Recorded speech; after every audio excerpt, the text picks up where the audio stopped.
Bismillahirrahmanirrahim. Assalamualaikum warahmatullahi wabarakatuh. Alhamdulillah. Alhamdulillah rabbil alamin wa bihi nasta'in ala umurid dunya waddin. Asyhadu an la ilaha illallah wa asyhadu anna Muhammadan abduhu wa rasuluhu la nabiyya ba'dah. Allahumma salli wa sallim ala nabiyyina Muhammad wa ala alihi wa sahbihi wa man tabi'ahudahu ila yaumil qiyamah. Amma ba'd. Alhamdulillah, pada kesempatan ini kita melanjutkan pengajian kita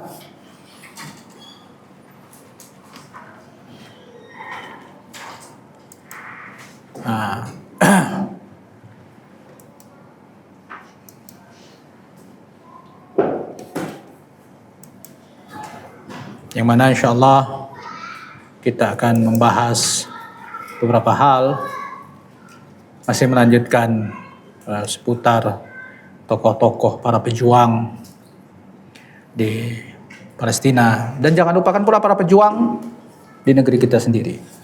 Nah, ini bulan November ini tanggal 10 November diperingati sebagai apa? Siapa yang tidak tahu? Yang tidak tahu tunjuk tangan. Yang tidak tahu bahwa 10 November diperingati sebagai apa? Tunjuk tangan. Tuh 2, 3, 4, 5. Perhatikan pemirsa. 6, 1, 2, 3, 4. Yang jujur, yang jujur. Yang tidak tahu 10 November sebagai tanggal apa?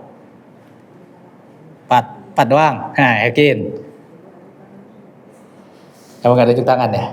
Nah, tunjuk tangan akhirnya. 5. Kamu nunjuk tangan. 6. Kenapa kalian tunjuk tangan? Jadi siapa yang tahu? Yang tahu tunjuk tangan. Yang tahu. Tahu, kamu tahu. Pak Harry Potter tahu. Ya, Harry Potter tahu. Harry Potter. Namanya siapa? Syakir, Masya Allah, dia mirip Harry Potter, pemirsa. Kemudian pintarnya sama dengan Harry Potter. Enggak pintarnya doang, pintarnya. Apa? Tanggal 10 November apa? Hari Pahlawan. Bagaimana ceritanya Hari Pahlawan ini? Ada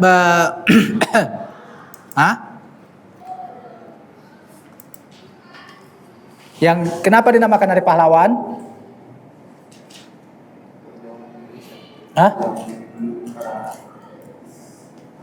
Perjuangan merebut kembali, melindungi Indonesia dari serangan dari Inggris di tanggal 10 November. Melindungi Indonesia dari serangan Inggris. Baik, di mana kejadian itu? Di Surabaya. Tahun?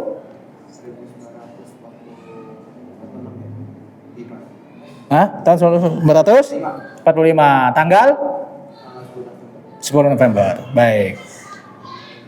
Nah, makanya kenapa dia dikatakan Hari Pahlawan? Tapi sebelum kita ini dulu perlu mencermati dulu. Siapa itu? Apa itu pahlawan? Siapa itu pahlawan?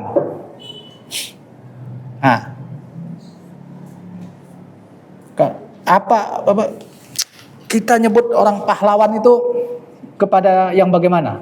Yang layak disebut pahlawan. Apa bahasa Arabnya pahlawan? Apa?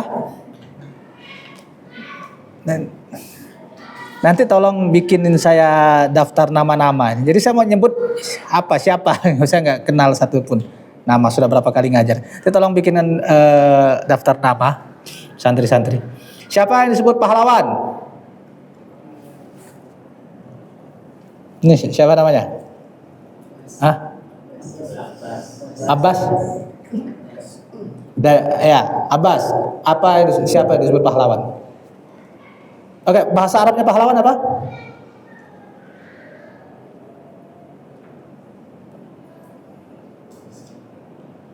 Siapa yang nggak tahu bahasa Arabnya pahlawan?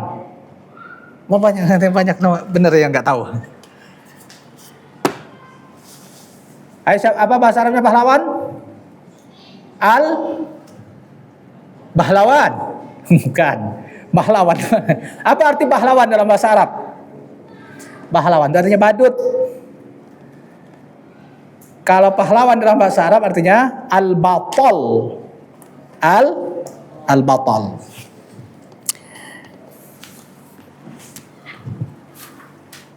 Kamera. Ya.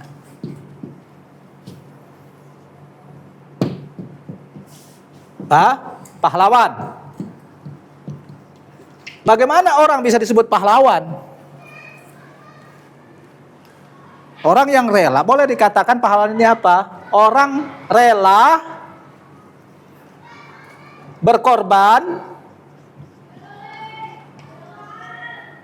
demi kepentingan orang lain. Demi orang lain. Bukan pengertian, tapi yang namanya pahlawan itu pasti begitu. Rela berkorban demi kepentingan orang lain dengan nilai kebaikan. Dengan nilai kebaikan. Jadi kalau dia berkorban tapi berkorban sebagai sesama penjahat, kadang-kadang dinamakan pahlawan juga, tapi pahlawan dalam kejahatan. Tapi biasanya tidak dinamakan dia pahlawan. Jadi pahlawan itu harus baik dan berkorban. Nah, maka itulah yang disebut dengan pahlawan.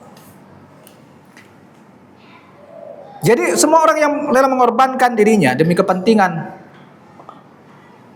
baik kepentingan dia, tapi ada orang lain yang ikut menikmati perjuangannya itu, maka dia pahlawan. Terus berhasil apa tidak? Jadi tidak disyaratkan harus berhasil, tetapi dia berkorban dalam nilai kebaikan yang dia pegang. Menurut dia, karena menurut musuhnya pasti tidak baik. Pahlawan menurut kita, menurut Belanda adalah pemberontak, penjahat. Memang begitu, tidak mungkin semua orang harus setuju. Pasti ada musuh. Jadi tidak ada cerita orang setuju semua dengan kita, menganggap pahlawan semua. Enggak, kita yang menganggap pahlawan, orang lain akan menganggapnya penjahat. Itu udah pasti. Nah, maka dari itu ada istilah wala wal bara, ada nilai-nilai pembeda. Nah, kenapa dia dinamakan Hari Pahlawan? Nih, generasi-generasi sekarang ini harus tahu apa kejadian pada kenapa 10 November. Bagaimana ceritanya?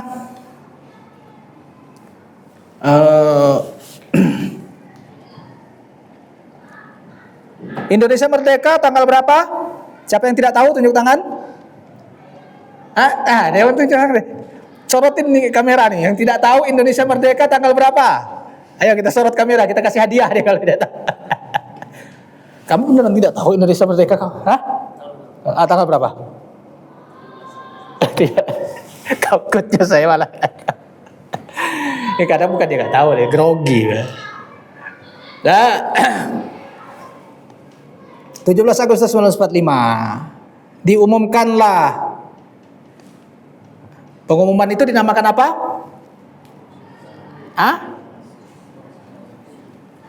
Provokator? Proklamasi. Orang yang mengumumkan dinamakan proklamator. Nah, gitu. Pada 17 Agustus 1945 diumumkanlah Indonesia merdeka. Artinya lepas dari kekuasaan negara lain. Negara lain yang dimaksud dalam hal ini siapa? Jepang. Pokoknya bukan hanya Jepang. Kebetulan yang paling waktu itu Jepang. Tapi pada dasarnya lepas dari semua yang yang pernah menjajah Indonesia, baik Belanda maupun Jepang. Nah, lalu kemudian karena Jepang kalah perang, datanglah tentara sekutu sebagai pemenang perang ingin melucuti tentara Jepang. Maka sebelum itu terjadi, para pejuang Indonesia yang kekurangan senjata mengambil senjata-senjata Jepang ini. Lalu mendaratlah pasukan sekutu, yaitu pasukan Inggris. Tapi bukan pasukan Inggrisnya sendiri, yang ini kebanyakan adalah orang India. Pasukan India yang mendarat ke Surabaya pada Oktober 1945. Dan ternyata Belanda juga ikut. Belanda juga ikut dengan alasan ingin melucuti tentara Jepang. Nah, para pemimpin kita sudah mencium aroma nggak beres nih Belanda nih. Kenapa dia ikut-ikut? Padahal dia kalah sama Jepang. Lalu sekarang dia ketika sekutu udah menang, dia mau ikut-ikut. Jangan ini ada aroma nggak beres nih. Ternyata memang dia ingin kembali menguasai Indonesia. Buktinya setelah itu mereka melakukan serangan. Jadi mendaratlah pasukan Inggris. Buat apa? Buat melucuti tentara Jepang, bukan buat menjajah Indonesia. Ya. Buat melucuti tentara Jepang. Tapi Belanda ikut. Nah, mereka nginep di beberapa tempat, termasuk di salah satu hotel namanya Hotel Yamato. Adalah ada seorang Belanda di sana itu karena masih Indonesia masih dalam tataran yang istilahnya ibarat bayi baru lahir. Jadi masih banyak hal-hal yang perlu dan juga suasana istilahnya masih panas, sensitif. Karena perkembangan politik itu diketahui oleh para pemuda, para pejuang yang baru saja merayakan kemerdekaan, menyusun pemerintahan. Nah, pasukan sekutu ini datang, diterima oleh bangsa Indonesia karena memang itu amanah dari PBB dan untuk melucuti tentara Jepang. Tetapi ternyata Belanda yang mendompleng ini ada beberapa insiden terjadi. Antara lain adalah insiden pengibaran bendera Belanda. Bendera Belanda tahu nggak kayak apa? Merah, kuning, hijau. Di langit apa? Merah, kuning, biru. Merah, putih, biru. Merah, putih, biru. Jangan kalah sama anak SD. Itu tahu deh Belanda ini. Jadi di hotel itu didirikan. Nah, pemuda Indonesia protes, turunkan bendera itu. Mendatangi hotel beberapa orang pemuda, akhirnya berantem. Jadi ada seorang Belanda, situ namanya apa baca? Plukman. Orang Belanda ini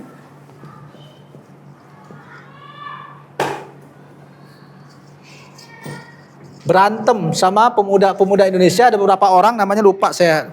Kalau nggak salah ada Syakir namanya. Coba kita lihat dulu. Ada nggak Syakir namanya? Ada beberapa orang Indonesia, pemuda Indonesia yang datang ke situ menyuruh untuk menurunkan bendera. Dia nggak mau. Berantem, dia ngeluarin pistol. Lalu dia ditangkap kan. Dicekek mati si Belanda ini. Tapi pistolnya udah meletus. Nah, pengawalnya di bawah naik menembak yang nyekek dia ini, mati juga. Jadi sama-sama mati. Yang di Belanda mati dicekek, yang Indonesianya mati ditembak. Ada filmnya itu. Kalian boleh deh nonton filmnya ini. Ada filmnya namanya Surabaya 45. Tadi rencana saya itu pengen beli proyektor biar kalian bisa lihat apa yang ada di laptop saya ini, baca buku atau gambar. Kadang-kadang melihat gambar tuh lebih meresap di hati daripada dengar ceramah. Setidaknya perhatian kalian tertuju di situ. Nanti mudah-mudahan minggu depan ya kita udah beli proyektor, beli kainnya, atau ada nggak di kali Ustadz punya, kita bisa pinjam proyektor. Jadi kitab yang saya baca tidak usah saya tulis lagi di situ, cukup kalian lihat saja dari sini. Ya mungkin ada yang ingin berdonasi aja, dipotong nanti. Ya pada para pemirsa yang mungkin kami ini butuh proyektor murah saja. Yang penting dari laptop saya ini bisa ditampilkan di situ, dibaca oleh para santri. Ya mungkin ada yang harga 200-300-an ribu, mungkin ada, seingat saya ada. Yang penting para santri bisa membaca entah kitab, entah link, entah gambar yang saya paparkan supaya bisa lebih meresap ke dalam otak para santri, memudahkan kegiatan belajar mengajar kami di pesantren Al Hasan ini. Ya. Bagi yang ingin berdonasi silahkan hubungi nomor di bawah ini. Nanti itu tulis ini Abdullah nomornya. Dipotong aja itu. Oke. Jadi itu akhirnya mulai sering terjadi gesekan-gesekan, tembak menembak, model tawuran lah gitu antara para pemuda Indonesia dengan baik Belanda maupun pasukan Inggris. Suatu ketika terjadi insiden papasan mobil jenderal Inggris, itu namanya Jenderal Malabi. Singkat cerita terjadi tembak menembak dan dia tertembak, mati dia. Jenderal Malabi ini udah mati, digranat lagi oleh para pejuang Indonesia mobilnya. Makanya mayatnya terbakar. Marahlah pasukan Inggris, jenderalnya yang mati. Akhirnya dia kasih ultimatum semua orang Indonesia yang ada di Surabaya ini, tentara maupun bukan, harus menyerahkan senjata. Ini berarti tantangan perang. Maka para pemuda tidak mau, lebih memilih perang. Akhirnya benar. Pada tanggal berapa November itu 1 atau 2 November pasukan Inggris menyerang markas-markas atau pusat-pusat para pemuda pejuang, baik tentara maupun para pejuang milisi Indonesia. Waktu itu kita masih satu gitu. Dan akhirnya meledaklah beberapa perlawanan. Sampai akhirnya seluruh warga Surabaya diminta oleh seorang tokoh yang dikenal dengan nama Bung Tomo. Ya, Bung Tomo itulah yang kemudian berpidato. Pidatonya di mana? Di radio. Dalam zaman dulu semua orang dengan radio. Kalian tahu nggak radio? Jangan-jangan bisa jadi nih yang lahir 2005 ke atas belum tahu radio. Tahu nggak kamu radio?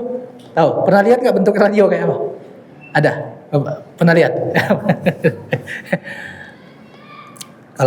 Kalau sekarang paling radio itu di mobil. Kalau dulu semua orang punya radio, hampir semua orang punya radio, apalagi orang kota. Itu udah paling, belum ada TV. TV itu paling yang punya presiden, udah orang konglomerat yang punya TV. Orang maksimal, orang kaya punya radio pada tahun 1945. Nah, itulah Bung Tomo berbicara di radio. Kalau nggak salah RRI, membangkitkan semangat sampai teriak Allahu Akbar, Allahu Akbar. Bagus nanti nonton filmnya sih, nonton filmnya. Cuma saya lupa di film itu ada cerita cinta nggak? Itu jeleknya film Indonesia ini, ada aja bumbu-bumbu cerita cinta di situ. Itu jeleknya itu. Seingat saya Hatta Surabaya 45 ini ada kisah cintanya dikit aja. Bolehlah dikit kali ya. Tapi dia memang dengan menonton itu kita bisa dengan paham dengan sejarah. Jadi meletuslah perang sampai 3 minggu dan Inggris mengerahkan pesawat tempur segala macam. Akhirnya karena banyak korban dan Surabaya juga sudah hancur, penduduk akhirnya pada mengungsi, meninggalkan Surabaya. Para pejuang semuanya meninggalkan Surabaya dan Surabaya berhasil dikuasai oleh Inggris. Jadi hasil akhir perang 10 November, siapa yang menang? Inggris. Karena kita mundur. Tapi bukan berarti menang itu artinya seluruh menumpas, tidak. Cuma para pejuang terpaksa mundur. Ya. Tapi apakah itu berarti kalah? Tidak. Itu mundur sementara lalu menyusun kekuatan, tidak kalah. Yang kalah itu artinya dia benar-benar kalah, menyerah, meletakkan senjata, udah selesai. Seperti kebanyakan perjuangan-perjuangan yang terjadi di era sebelum kemerdekaan, sebelum 45, rata-rata adalah berhasil ditumpas oleh Belanda. Hampir semua perjuangan berhasil ditumpas oleh Belanda. Tetapi bukan berarti, nah itu tadi, pahlawan, dia bukan berarti dia harus menang. Kadang pahlawan harus mati. Ya. Dan kalau dalam film kita ngelihat pahlawan mati, kecewa penonton. Ya, kalian pernah nonton film Si Pitung nggak? Tahu nggak film Si Pitung? Oke, nggak tahu ya. Saya aja belum lahir. Tapi bukan masalah itu. Si Pitungnya mati, kecewa penonton. Lalu digantikan lama GI nggak mati. GI mati nggak Pak? Nggak ya? Aduh, nonton nggak? Jadi pahlawan itu kadang dia berkorban, mati dia. Ditangkap. Lu semua pahlawan di Indonesia sebut. Coba siapa? Pangeran Diponegoro ditangkap. Ditumpas ininya. Siapa lagi? Ayo sebut. Apal nggak pahlawan-pahlawan Indonesia? Imam Bonjol ditangkap. Sultan Hasanuddin dia lebih ini tidak ditangkap, tapi perjuangan terhenti. Ada yang harus dipahami.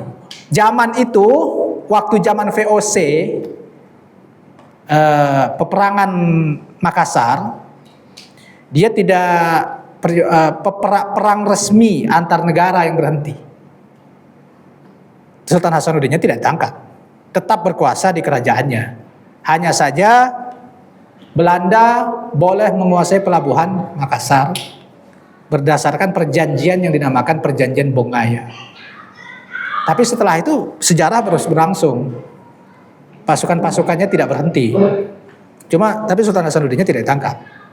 Tetap berkuasa sebagai raja. Hanya saja jadi dibatasi kekuasaannya.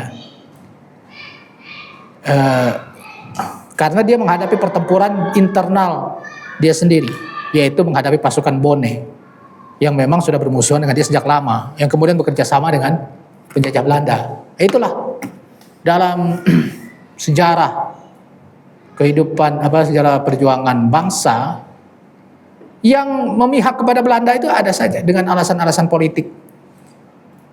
Nah, makanya Islam punya batasan bahwa kita tidak boleh memihak kepada orang kafir. Bila pun kita berperang kepada menghadapi sesama Muslim, kecuali beberapa hal. Ini panjang lagi, ya. Ada beberapa rincian. Tapi gini, nah dari para pahlawan tadi itu kebanyakan ya di Aceh, Tengku Umar ditangkap nggak? Tengku Umar gimana nasibnya? Tengku Umar tewas, syahid insyaallah. Cut Nyadin yang ditangkap. Siapa lagi pahlawan? Tengku Cik Ditiro, pernah dengar nggak nama-nama ini? Nah, kalian harus baca. Intinya kebanyakan mereka adalah ditangkap dan perjuangan terhenti. Akhirnya Belanda berhasil menguasai. Kalau sudah begitu bagaimana dong nilai perjuangannya? Nilai perjuangan tetap mereka adalah pahlawan. Bukan kita ditangkap atau terbunuh, tapi kita berada di pihak yang benar apa tidak.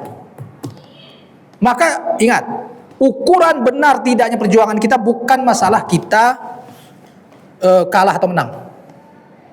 Ukurannya adalah kita berpegang teguh pada ajaran syariat. Syariat nyuruh perang, berhenti. Bukan maunya kita, tapi maunya syariat. Itulah perlunya ilmu. Jadi tidak ada, ini pasukan ini kalah nih, berarti dia berada di pihak yang batil. Seperti yang biasa diucapkan oleh sebagian orang-orang yang bawa-bawa nama salaf, tapi dia jauh dari manhaj salaf. Hatta salaf, di masa salaf pun tidak ada. Intinya, peperangan itu bukan berarti dia menang, berarti dia di atas kebenaran, dia salah berarti dia kalah berarti dia salah. Dia mungkin ada salah, tapi bukan berarti dia batil. Nah, itu yang harus dipahami. Sebab kalau itu ukurannya, maka seluruh perjuangan kaum muslimin batil, yang kalah-kalah itu. Jadi ukuran benar salah itu bukan dari dia berhasil ditumpas musuh apa tidak. Makanya Allah mengabadikan kisah ashabul ukhdud, an-nari dzatil waqud, idhum 'alaiha qu'ud, Wa hum ala ma yaf'aluna bil mu'minina syuhud. Mereka menyaksikan kaum mukminin dibasmi. Apakah itu berarti kaum mukminin yang mati semua dibakar di Ashabul Ukhdud itu berada di pihak yang batil? Kalau ukurannya mati semua berarti salah, berarti mereka salah. Tapi Allah abadikan kisah mereka dalam Al-Quran untuk menunjukkan kepada kita bahwa memperjuangkan kebenaran kadang harus berakhir dengan kalian mati semua, tapi kalian tetap berada di atas kebenaran. Jadi begitu. Jadi para munafikun, orang-orang yang di hatinya ada penyakit, memandang, wah ini kan kalah nih, banyak korban, berarti itu mereka salah itu. Mereka adalah para munafikun. Mereka tidak lihat bagaimana korban dari orang untuk mempertahankan. Itu seperti perjuangan di Palestina sana. Wah ini banyak korban, berarti para pejuang itu salah. Dan sejak kapan ukuran perjuangan itu kalah menang menjadi ukuran benar atau tidak? Tidak ada hubungannya. Selama syariat telah mewajibkan kamu harus perang, maka harus perang. Nah ingat, ketika peristiwa 10 November Hari Pahlawan itu tidak bisa dilepaskan dengan resolusi jihad yang dikeluarkan oleh para ulama yang diketuai oleh Kiai Haji Hashim Al-Asy'ari. Tahu Kiai Haji Hashim Al-Asy'ari? Siapa? Hah? Kecil gitu. Kamu harus berani mengungkapkan perasaanmu biar dia tahu. Maksudnya lawan bicara tahu. Apa Syakir? Siapa tadi? Pendiri NU.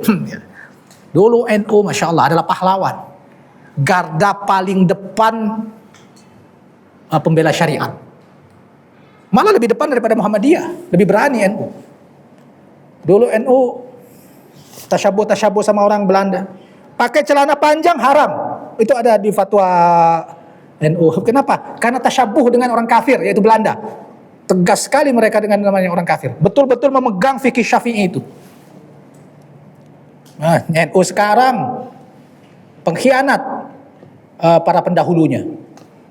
Malah mendatangi Yahudi, mendatangi Israel.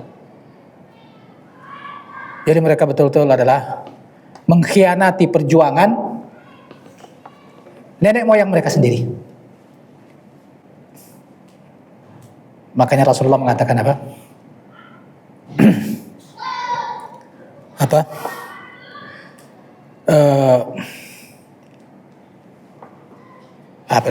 Saya jadi lupa. Oke. Kita skip dulu. Jadi resolusi jihad yang dikeluarkan itu adalah fatwa dari para ulama yang dipimpin oleh Kiai Haji Hashim Asy'ari pada tanggal 22 Oktober 1945. 22 Oktober. Jadi sebelumnya itu ada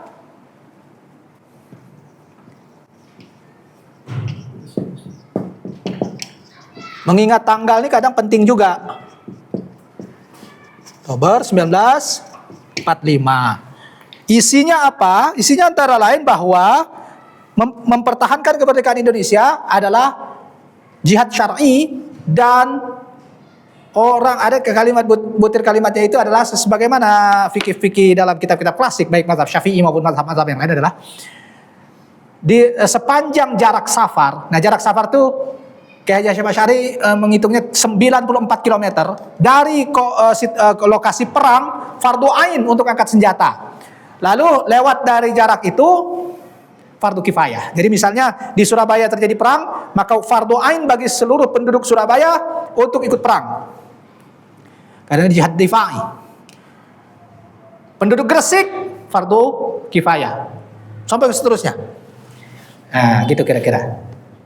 Atau mungkin pokoknya jarak 94 km yaitu jarak safar berdasarkan keempat mazhab. 16 farsah, 4 burd. Ya, itu kira-kira 94 km yaitu jarak safar. Fardu ain hukumnya bagi penduduk negeri yang sejarak itu untuk ikut dalam medan perang. Sementara yang lain fardu kifayah. Tapi apabila yang ini terdesak, maka yang paling dekat menjadi fardu ain. Wajib untuk datang ke medan perang. Itu kalau perangnya dulu adalah perang pakai senjata, sama-sama pakai pedang zaman Rasulullah SAW. Nah kalau sekarang bagaimana? Sebenarnya sama saja. Sekarang malah lebih luas. Hatta kita pun bisa ikut perang, meskipun hanya dengan perang kata-kata. keyboard warrior istilahnya kalau kata orang. Iya, keyboard warrior itu perang. Jadi jangan remehkan istilah keyboard warrior. Kita adalah keyboard warrior untuk jihad ini. Ya harus jadi keyboard warrior. Itu adalah jihad. Dan itu akan dihitung oleh Allah sebagai jihad kita sebagaimana dalam surah At-Taubah ayat 120. Gimana bunyinya? Wa ma kana li ahlil madinati. Lanjutkan. Mana Hafiz? Ayo Hafiz. Hafiz, siapa namanya antum? Namanya siapa? Fikih Al-Hafiz. Ayo lanjutkan. Wa ma kana li ahlil madinati wa man haulaha. Aw man haulahum min al-a'rabi.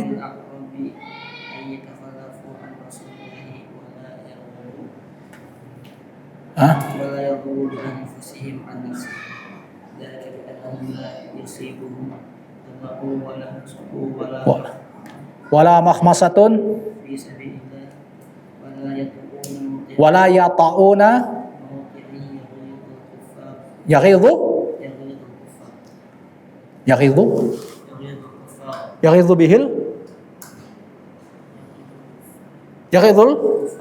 الكفار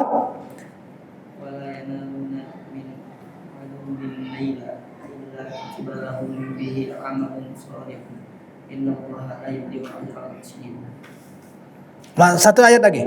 Lanjutnya. Wala yunfiquna nafaqatan.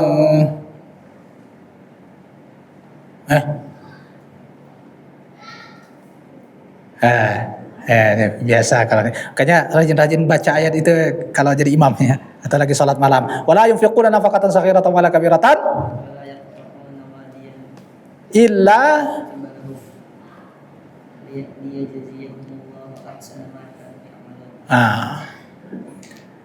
jadi apapun yang artinya tidaklah pantas bagi sekitar orang-orang penduduk Madinah dan orang-orang Arab sekitarnya untuk meninggalkan Rasulullah.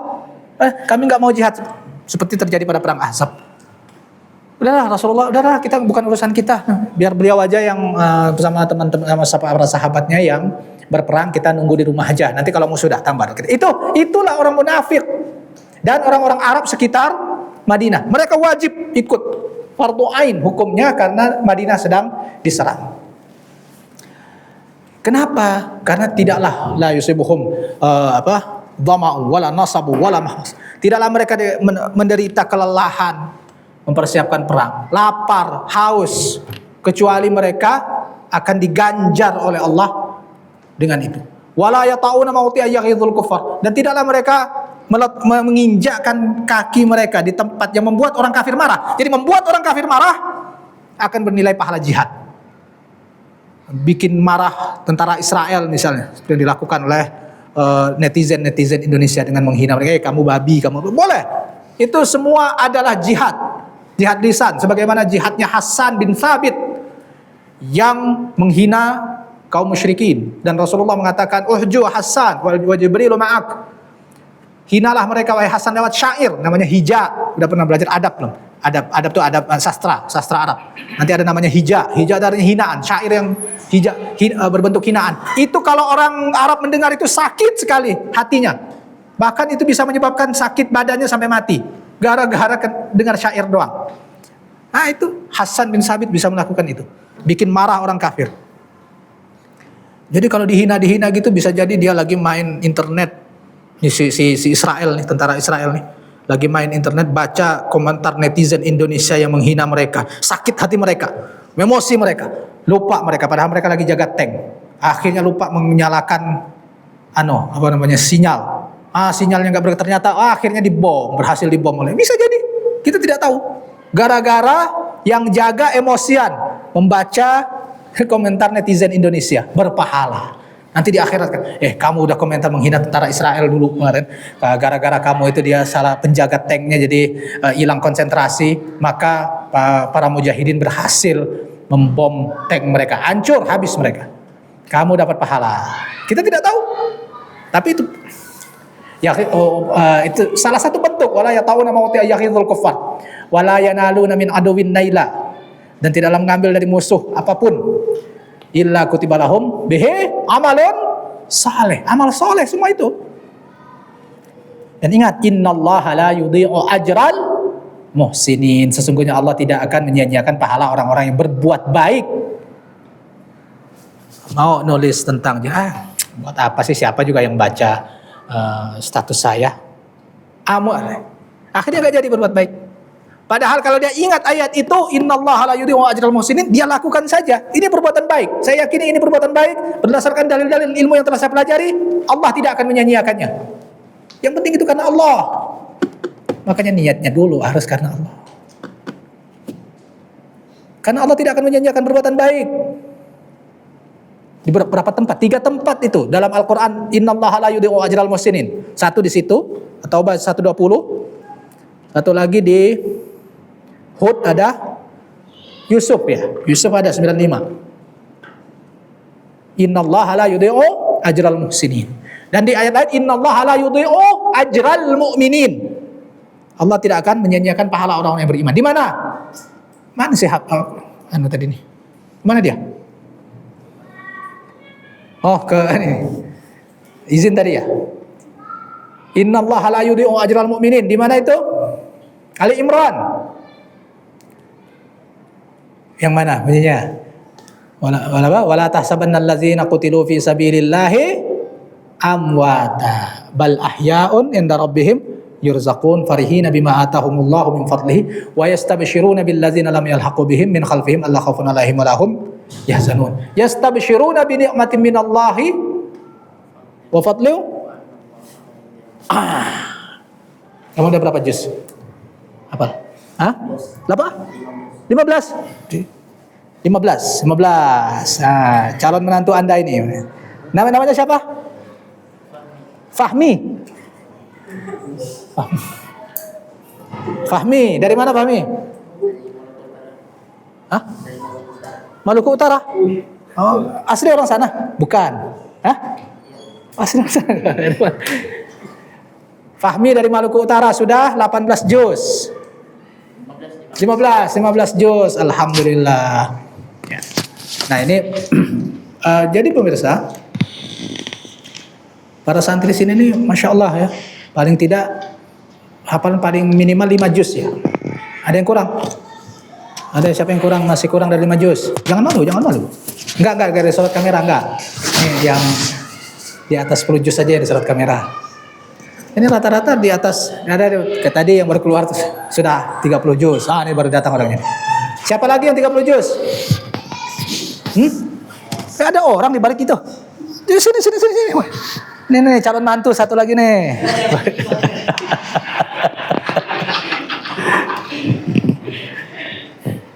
30 juz, Masya Allah. Ya, kalian itu udah modal. Hafalan Quran modal. Nah ini nih ilmu pelajaran sekarang nih nambah wawasan.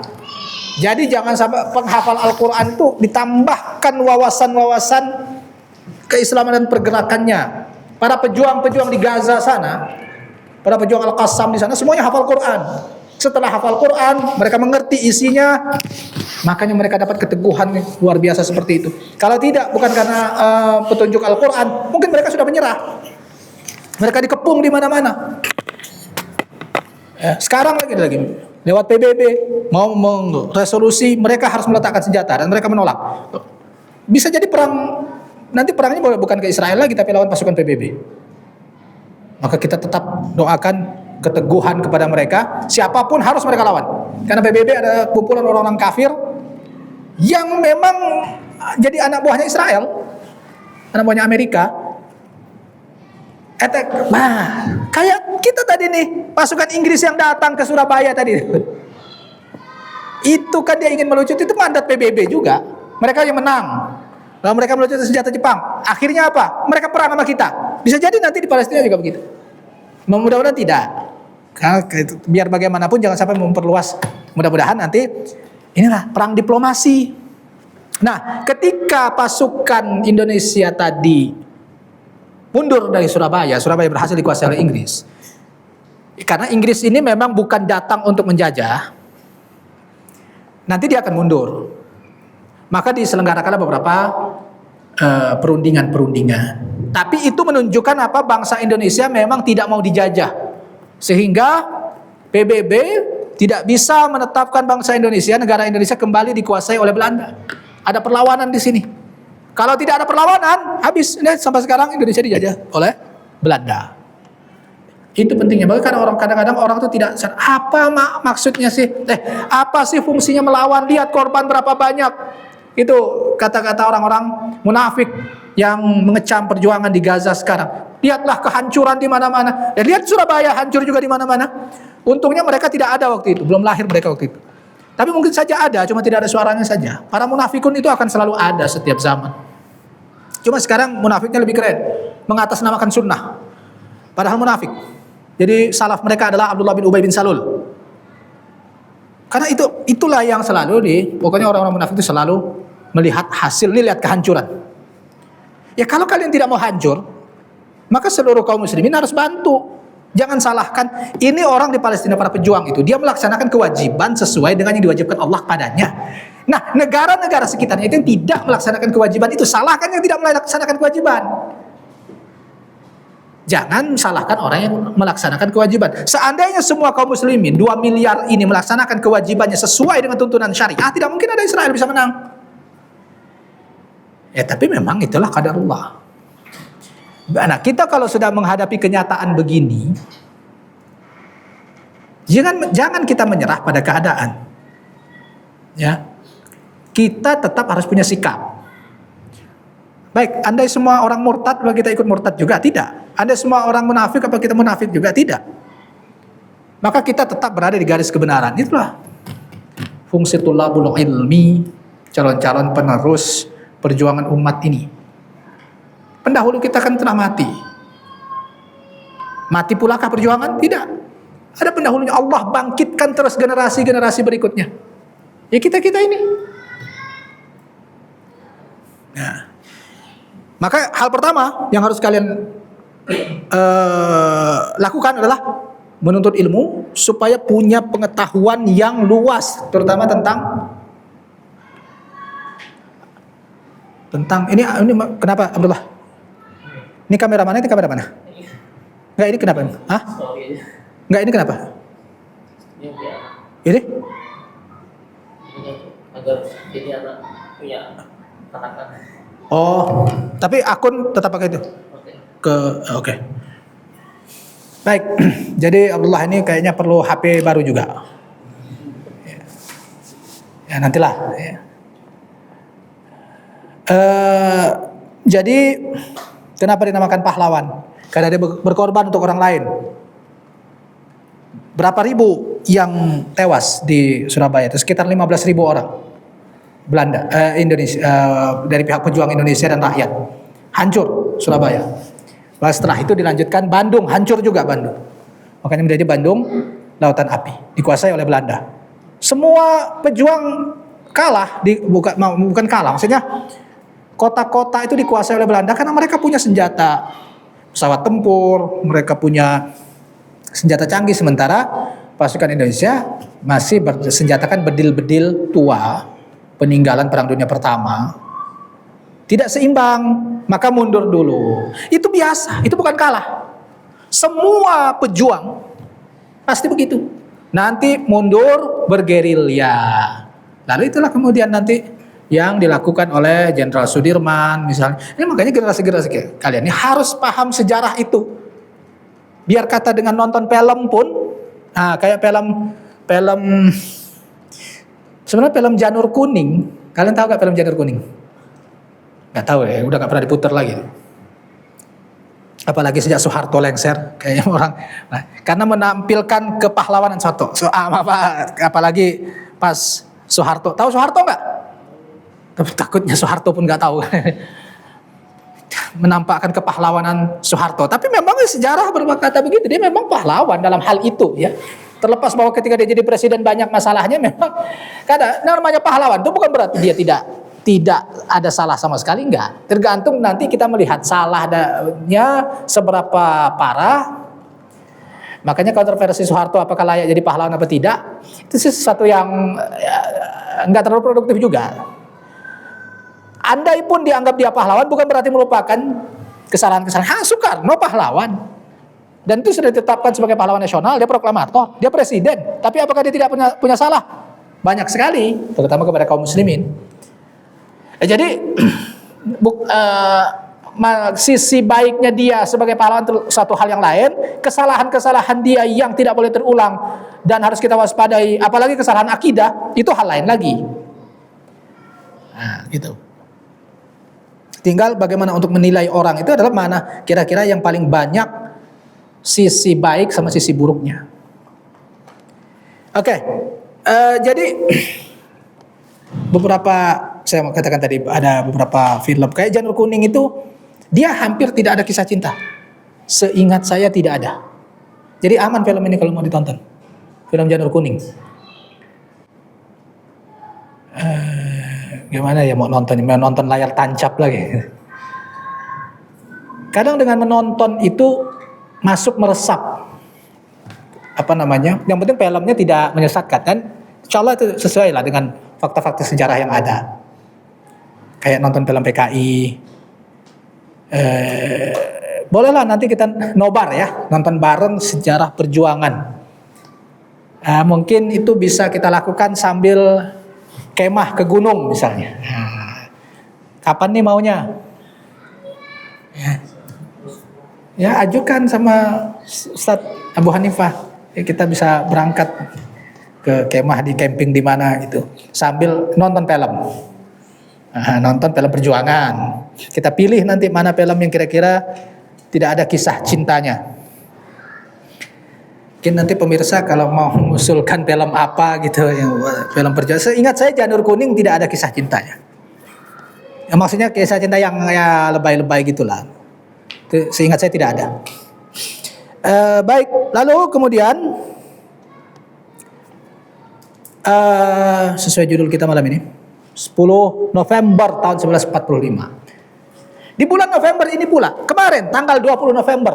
Nah, kemarin kita telah bercerita tentang Syekh Izzuddin Al-Qassam. Masih ingat?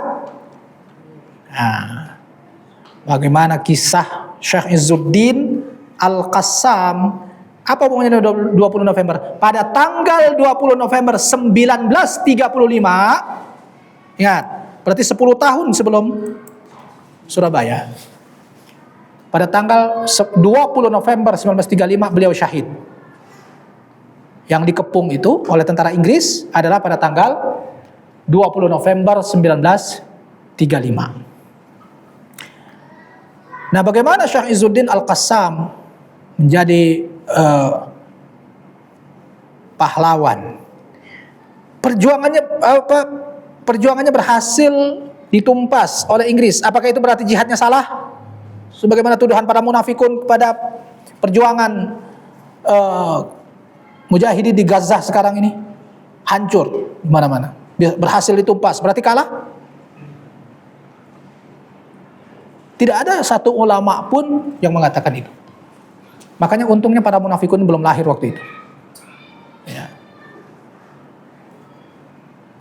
Jadi bukan ukuran tewas dalam pertempuran, dihancurkan semua gerakannya, itu bukan ukuran benar salah. Apakah perjuangan berhenti? Mungkin kelompoknya dari Syekh Izzuddin Al-Qassam terhenti di situ, tetapi dia dilanjutkan oleh generasi-generasi berikutnya yang tidak ada hubungannya dengan beliau, dalam artian hubungan keorganisasian seperti yang dilanjutkan oleh brigade. Dia nama beliau diabadikan menjadi nama Brigade Al-Qassam di bawah Hamas sekarang ini, karena terinspirasi dari perjuangan beliau. Kemarin apa kita cerita tentang Syekh Izzuddin Al-Qassam? Apa kisah dari beliau yang kalian ingat?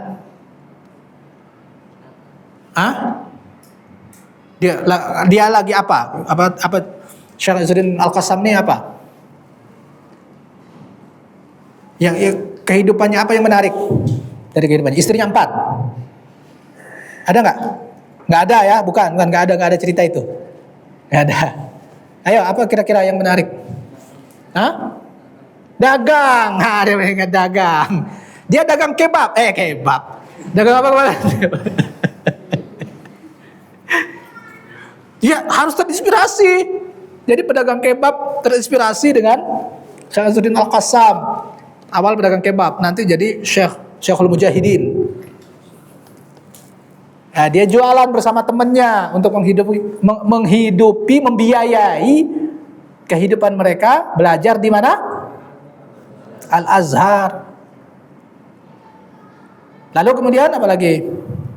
Kiprah dakwah, kiprah jihad. Beliau asal dari mana? Dari Suriah, tepatnya kota Aleppo. Ada nggak saya sebut di sini? Nggak ya. Dan akhirnya beliau pindah ke Haifa. Haifa itu adalah salah satu kota di Palestina. Sekarang sudah dijajah oleh Israel. Kota pelabuhan. Nah, jadi di situ beliau berdakwah sebagai guru, mendirikan madrasah. Ya kayak Ma'had Al-Hasan inilah begini. Jadi mendirikan madrasah, lalu khutbah, menjadi khatib masjid di bawah semacam departemen wakaf Majlisul A'la di Filastin yang dipimpin oleh siapa kemarin? Siapa lagi? Ada satu lagi pimpin Palestina waktu itu. Namanya siapa? Muhammad Ali. Muhammad Amin Al-Husaini. Alhamdulillah, mesti diingat. Dicatat ya. Syekh Muhammad Amin Husaini. Beliau itulah perwakilan Syekh Izzuddin ini ulama biasa, dia bukan pimpinan politik. Kalau Syekh Muhammad Amin Husaini dia pimpinan politik. Nah, Syekh Izzuddin ini menjadi guru khatib dan terakhir dia menjadi penghulu nikah di kota Haifa. Tapi sambil itu dia membentuk gerakan jihad ini, merekrut orang-orang yang siap untuk berperang secara rahasia. Untuk kenapa rahasia? Yang nggak mungkin terang-terangan orang penjajah Inggris ngontrol di mana-mana. Dan ingat, nah ini sebenarnya ada tulisan bagus ini. Cuma karena kalian nggak bisa baca, nggak punya HP, dan juga kalau ada proyektor saya bisa tampilkan. Hari terakhir Syekh Izzuddin Al-Qassam. Saya bacakan ya, dengarkan baik-baik. Pada tanggal 18 November, Syekh Izzuddin Al-Qassam dan para sahabatnya meninggalkan pegunungan Kafar Qud, itu nama bukit di sana, menuju ke Khirbat Syekh Zaid dekat Ya'bud, nama desa. Tempat tinggal Syekh Said Hasan. Said Hasan ini salah satu muridnya. Salah satu anggota kelompok Al-Qassam. Jadi mereka sudah berada beberapa ratus orang gitu. Kerjaannya adalah menyerang pos-pos polisi militer. Penjajahnya siapa? Inggris. Ya belum Israel nih. Israel tuh masih menjadi kaki tangannya Inggris waktu itu. Salah satu anggota kelompok Al-Qassam perjalanan seorang Arab Badui memperhatikan bahwa para mata-mata sedang mengikuti Jerman. Ingat, mata-mata. Dan mata-mata itu dari orang Islam Palestina sendiri. Itu di mana-mana ada. Makanya sekarang di Gaza itu bukan berarti semua penduduk suka sama Hamas, tidak. Yang jadi kaki tangannya Israel juga banyak. Mereka lah yang merampok makanan, ya. Lalu kemudian itu dituduhkan oleh Hamas merampok makanan. Celakanya orang-orang tuduhan-tuduhan Israel itu malah diamini oleh orang-orang yang memang sudah benci di hatinya, munafik di hatinya, ada penyakit ini di Indonesia maupun di Arab sana, menjadi buzzer-buzzer gratisan Zionis, menuduh kelompok pejuang lah yang mencuri bantuan-bantuan tersebut. Ya, jadi informasi propaganda Israel ini, dia tidak hanya berperang lewat senjata, dia juga berperang lewat propaganda media. Makanya kita menjadi keyboard warrior, menjadi pejuang propaganda media adalah tugas kita yang belum ke lapangan pertempuran. Jadi jangan berkecil hati, saya belum berjihad. Sekarang kita berjihad. Nah. Baik, lalu kemudian apa nih? Seseorang Arab Badui memperhatikan bahwa mata-mata sedang mengikuti jejak mereka. Maka ia meminta Al-Qassam untuk beristirahat guna membahas masalah para mata-mata ini. Orang Badui itu berkata, Al-Qassam mempertimbangkan pendapatku meski usiaku masih muda. Syekh Al-Qassam menghargai siapapun. Ya, mau anak muda aja enggak, dia bilang, kamu masih kecil, tahu apa kamu? Enggak. Apalagi Arab Badui lagi. Arab Badui itu orang kampung yang kerjanya mengembala kambing. Semua dihormati pendapatnya. Aku memberitahu, si Arab Badui ini bercerita, aku memberitahu bahwa desa-desa sekitar sini dipenuhi oleh orang-orang yang mengikuti jejak kita. Aku mengusulkan agar kami membagi dua kelompok. Kelompok pertama menuju utara, kembali ke Haifa dan Nazaret. Nazaret itu tempat lahirnya Nabi Isa alaihissalam, dinamakan Nazaret. Makanya disebut Nasrani. Sambil menghancurkan rel kereta api dan memotong jalur telepon milik Inggris dan Yahudi. Kemudian mereka akan menuju ke Nuris tempat tinggal Syekh Farhan As-Sa'di. Farhan Sa'di ini adalah nanti yang akan melanjutkan perjuangan Syekh Al-Qassam, tapi dia ketangkep juga kalau nggak salah, atau kayaknya tewas juga sampai tahun 1940. Lalu kami semua akan berkumpul di Wadi Al-Ahmar antara Nablus dan Lembah Yordan. Di sana kami akan lebih bebas bergerak dan pengawasan mata-mata lebih longgar. Al-Qassam menyukai ide ini dan memerintahkan para mujahid untuk terbagi menjadi 2 kelompok. Oke. Singkatnya, pada tanggal 19 November 1935, pergerakan kelompok mulai menemui kesulitan besar. Banyak agen intelijen dan mata-mata datang ke Jenin. Jenin itu sekarang tepi barat, dan menyebar ke seluruh desa di daerah itu. Mereka menyamar sebagai pekerja, petani, pemulung. Pemulung juga sudah ada. Ini saya terjemahkan dari kitab berbahasa Arab. Judulnya Izzuddin Al-Qassam Syekhul Mujahidin, tulisan Muhammad Syurrab.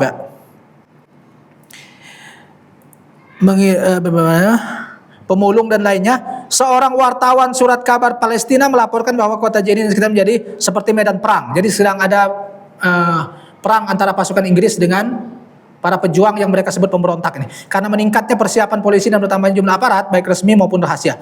Pada hari yang sama, kota Jenin mengiringi pemakaman Syahid Muhammad Abdul Qasim Khalaf Al-Huli.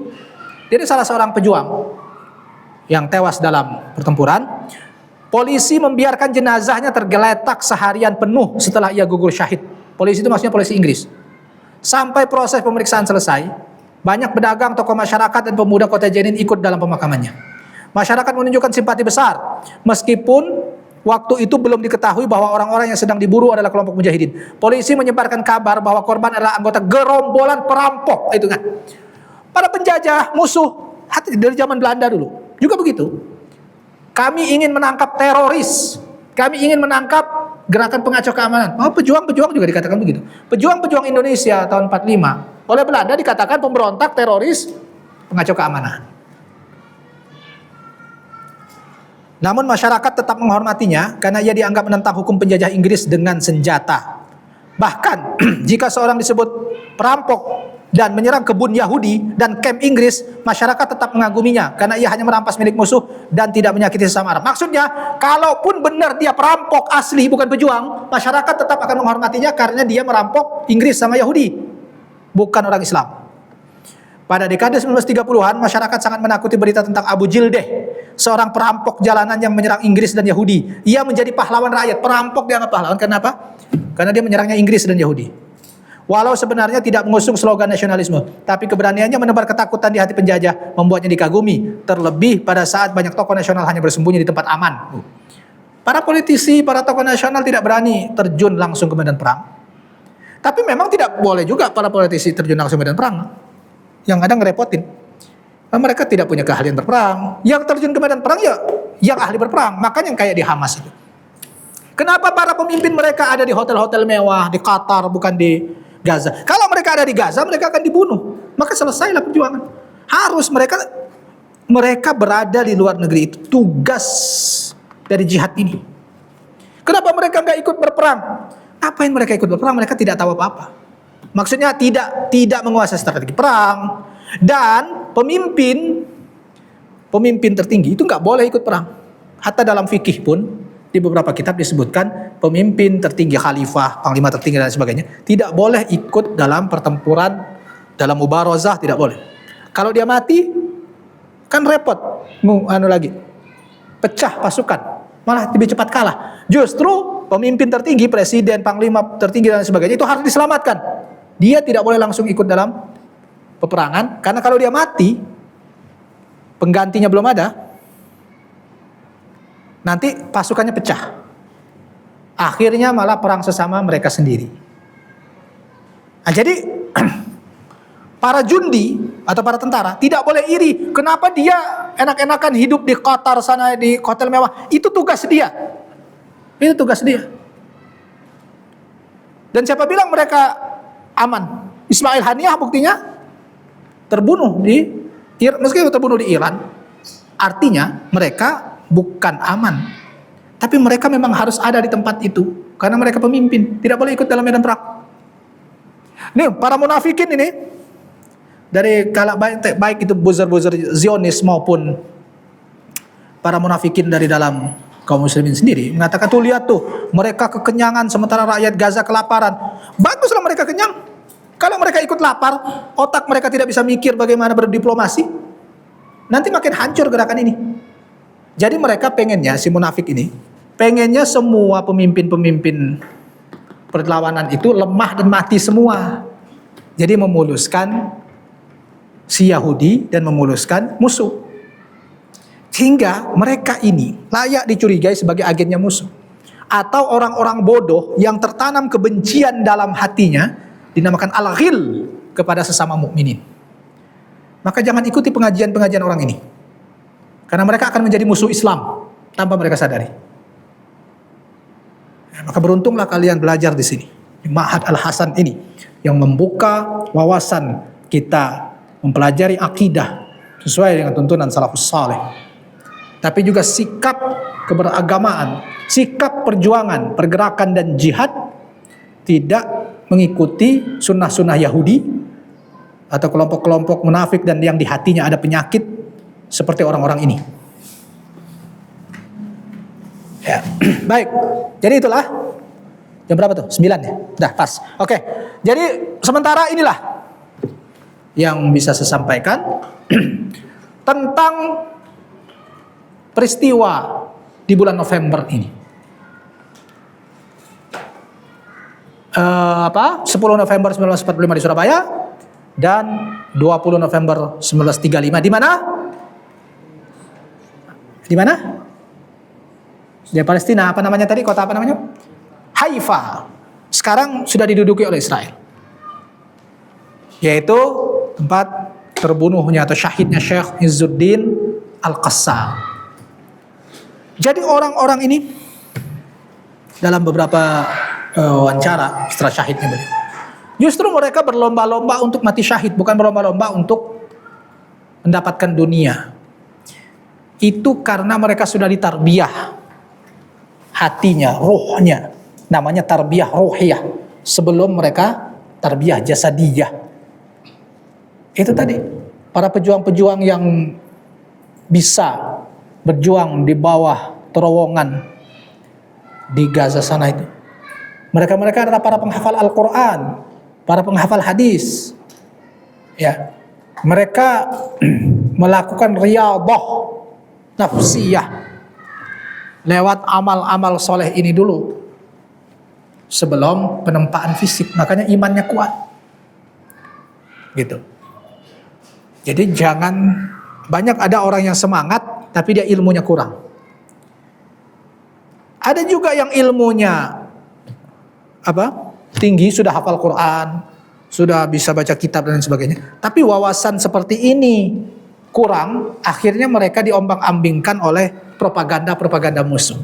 Itulah fungsinya kajian ini, supaya kalian sebagai generasi penerus perjuangan ini punya wawasan yang utuh, yang benar tentang perjuangan saudara-saudara kita.